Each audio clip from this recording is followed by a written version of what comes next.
The Peterson family was ecstatic to move into their dream home. After years of saving and planning, they had finally purchased a beautiful Victorian house at the end of a quiet cul-de-sac. Its wraparound porch, stained glass windows, and spacious garden made it look like it had been plucked from a storybook. It was the fresh start they needed after a difficult year. "This place is perfect," Claire Peterson said, gazing up at the towering structure. Her husband, Mark, nodded. "It's everything we hoped for." Their kids, 11-year-old Sophie and 6-year-old Dylan, were already running up the steps, eager to explore their new home. The family's laughter filled the empty halls as they picked bedrooms, unpacked boxes, and began settling in. But the house seemed to listen. The first night passed uneventfully, aside from the usual sounds of a house adjusting to its new occupants, creaks in the floorboards, the occasional groan of the pipes. Claire noticed a faint, musty smell lingering in the air, but she dismissed it as the scent of an old house that had been unoccupied for a while.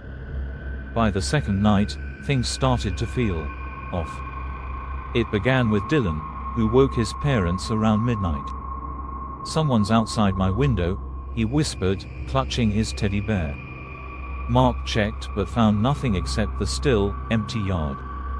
"It's just the wind, buddy," he said, tucking Dylan back into bed. The next morning, Sophie complained about the mirrors in her room. "They're weird," she said, frowning. "What do you mean?" Claire asked. "When I look into them, my reflection stays there for a second, like it doesn't want to move with me." Claire smiled gently. "You're just getting used to the house, sweetie. It's probably your imagination." But as the days went by, the unease in the house grew. One evening, Claire was in the kitchen washing dishes while Mark worked in the garage. She was humming to herself when she heard heavy footsteps upstairs. "Mark," she called. When there was no reply, she dried her hands and went to investigate. The footsteps seemed to lead to the guest bedroom at the end of the hall. The door was slightly ajar. "Hello?" Claire asked, pushing it open. The room was empty, but the air felt colder than the rest of the house. A strange smell, like damp earth, lingered. Claire glanced around, her unease growing, but there was nothing to see. She chalked it up to nerves and went back downstairs. Later that night, as the family gathered in the living room, Dylan spoke up. "Who's the lady upstairs?" he asked casually. Claire froze.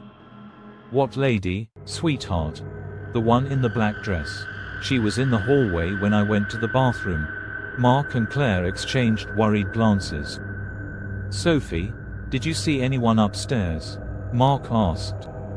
Sophie shook her head, but she looked uneasy. "I didn't see anyone, but sometimes, it feels like someone's watching me in my room." Claire's stomach twisted. Over the next week, the disturbances escalated.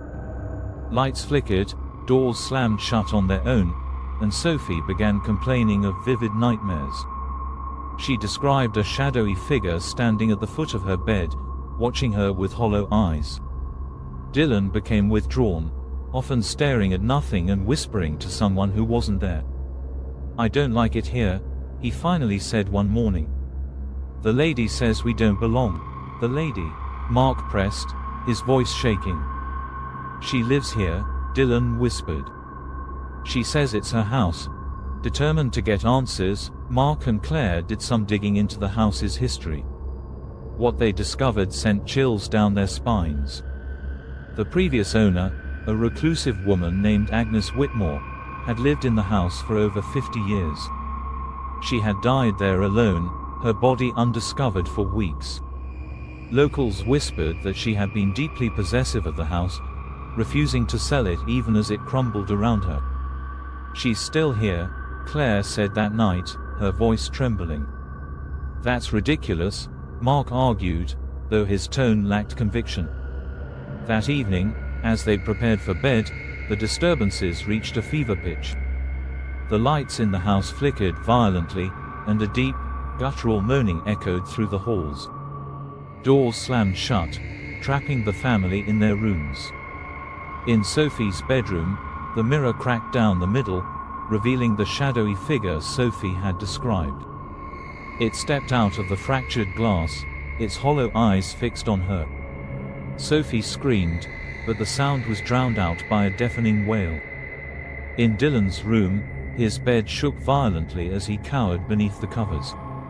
A cold hand brushed against his cheek, and he whimpered, "Please, leave us alone." Mark and Claire burst into the hallway, frantically trying to reach their children. The air was freezing, and the faint sound of a woman's voice whispered from every direction. "Get out," the voice hissed. The family didn't need to be told twice. They grabbed what they could and fled the house, leaving the rest of their belongings behind. The Petersons never returned to the house, and they refused to talk about what had happened. The house remains empty to this day, its windows dark and uninviting.